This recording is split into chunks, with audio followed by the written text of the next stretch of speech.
উত্তরবঙ্গের প্রায় নির্জন কয়েকটি গ্রামে শান্ত ঝিলামের বলাকার মতো বিচরণ করে এবং উদয়পুরে সাগরের ঢেউয়ে চেপে নীল জল দিগন্ত ছুঁয়ে আসার পর দুর্দমনীয় গতিতে এগিয়ে চলেছে দলছুট ও তার বান্ধবীরা। নভেম্বর 2019।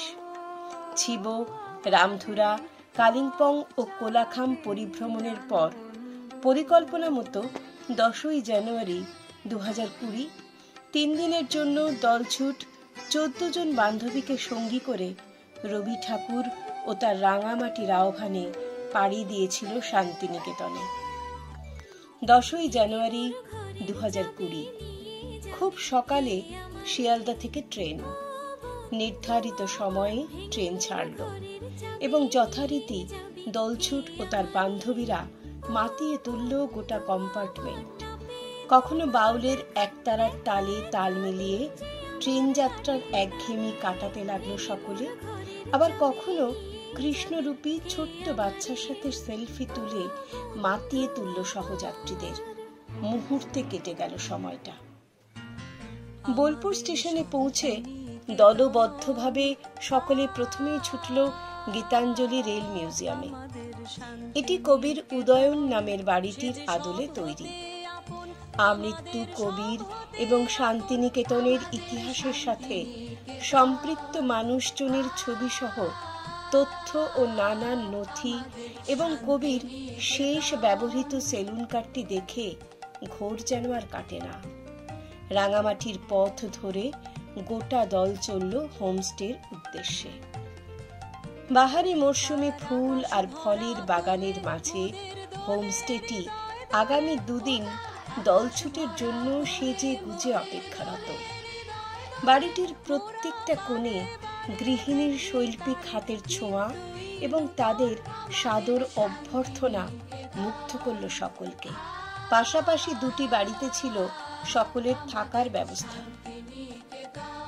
ঘরোয়া পরিবেশে ট্র্যাডিশনাল বাঙালি খাবার উপভোগের মধ্যে দিয়ে চলল আড্ডা।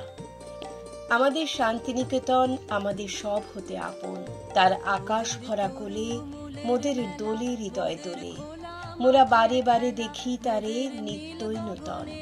প্রথমেই সকলে উপস্থিত হলো 3 পাহাড়ির সামনে। এখানে বটবৃক্ষের নিচে ছোট্ট রবি প্রথম 3টি নুড়ি নদী থেকে কুড়িয়ে এনে সূচনা করেন এই ত্রিস্তর পাহাড় গড়ে। সেখান থেকে একটু এগিয়েই দেখা মিলল একটি দারুণ সুন্দর গোলাকৃতি মাটির বাড়ি, যা একটি তাল গাছকে কেন্দ্র করে নির্মিত, তাই এর নাম তালধ্বজ। ক্রমে সকলে একসাথে যাওয়া হলো উপাসনা গৃহের সামনে। বেলজিয়াম কাঁচের তৈরি এই ব্রহ্ম মন্দির প্রত্যেক বুধবার সকালে সর্বসাধারণের উপাসনার জন্য খুলে দেওয়া হয়। এবার পায়ে পায়ে গিয়ে সকলে পৌঁছল শান্তিনিকেতন গৃহের সামনে। ভুবনডাঙ্গার আশ্রমের প্রথম গৃহ এটি।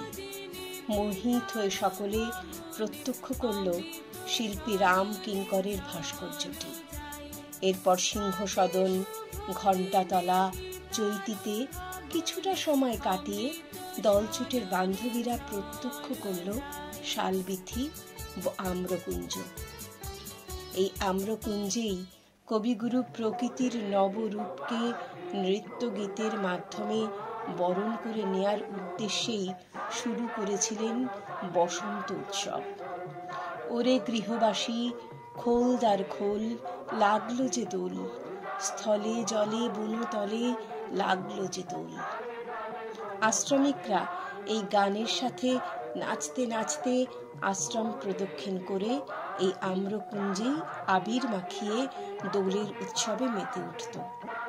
কালক্রমে আশ্রমের বাইরেই মানুষজনের মধ্যে এই উৎসব ছড়িয়ে পড়ার পর এই উৎসব গৌড় প্রাঙ্গণে অনুষ্ঠিত হয়।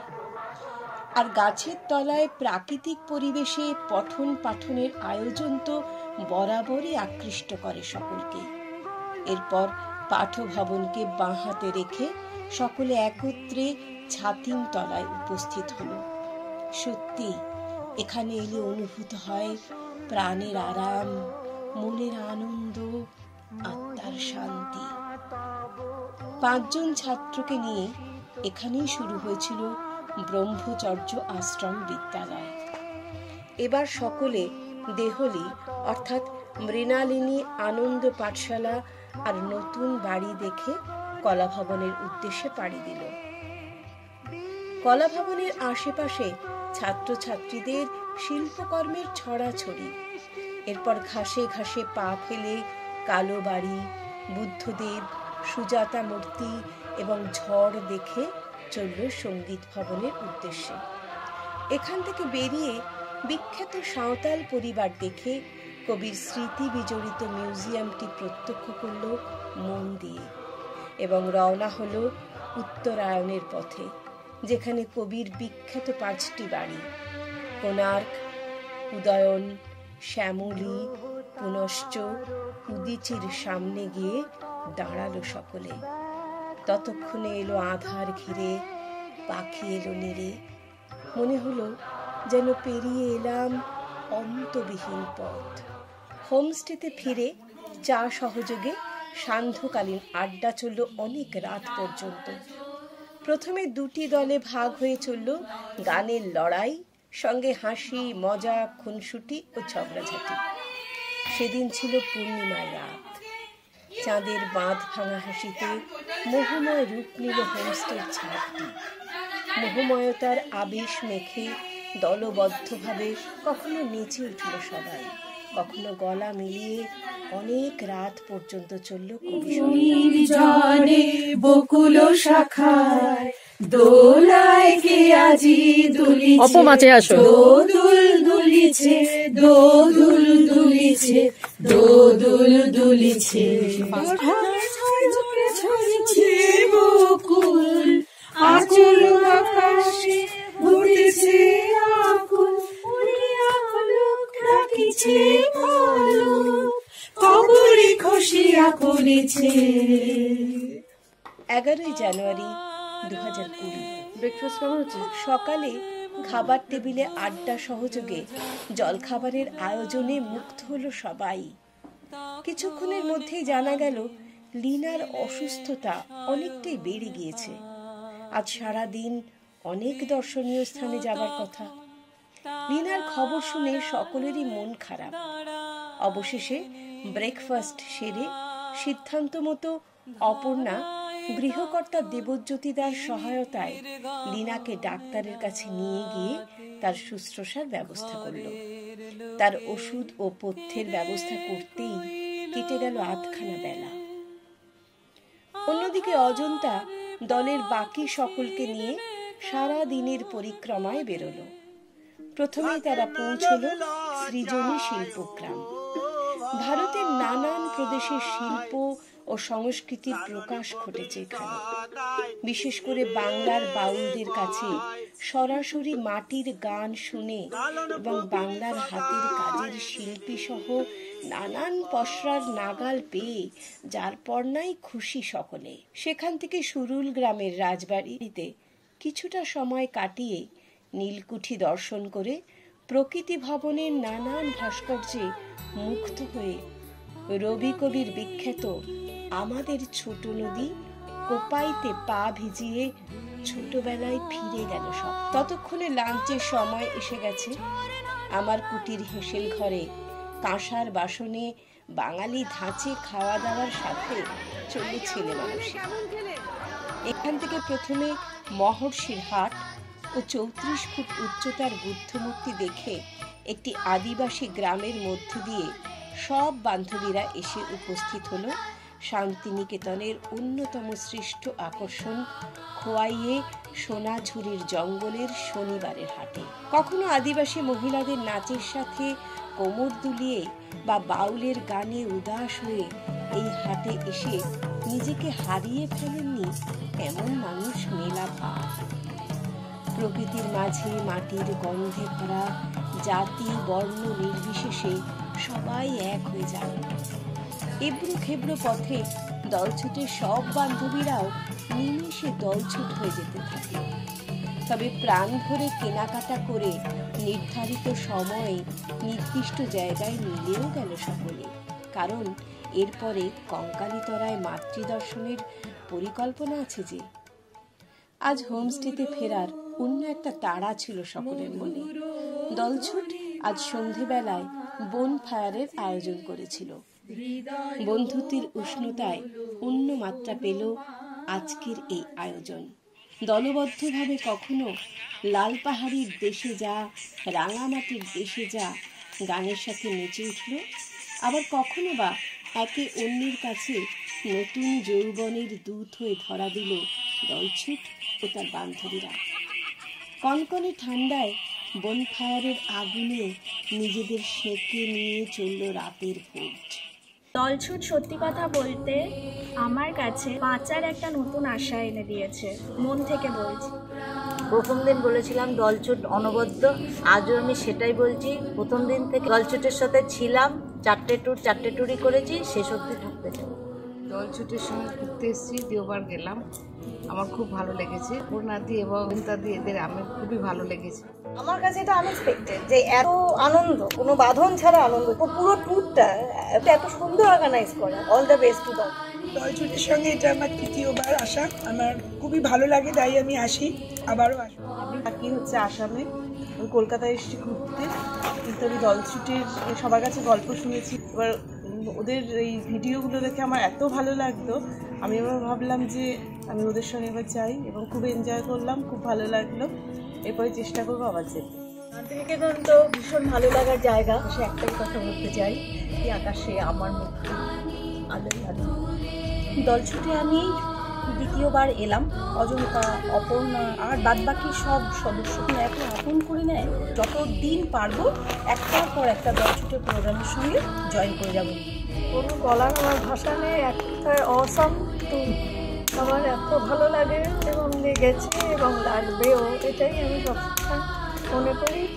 আর মেয়েদের এই যে প্রচেষ্টা, এটাই আমার কাছে সবথেকে বড় জিনিস বলে মনে হয়। দলছুটের সাথে এই নিয়ে আমার 4বার ট্যুর হলো। আমি আশা করছি আরও চারবার যাব। অ্যাডমিন যারা আছে তারা এত সুন্দর, অ্যাডমিন বলতেও ভালো লাগে না, ভাবতেও ভালো লাগে না। কারণ অপর্ণা, অজন্তা এত অমায়িক তাদের ব্যবহার, মনে হয় না যে ওরা আমাদের নিয়ে আসছে, মনে হচ্ছে একসঙ্গে বন্ধুর মতো নিয়ে আসছে। যুগ যুগ জিও দলছুট।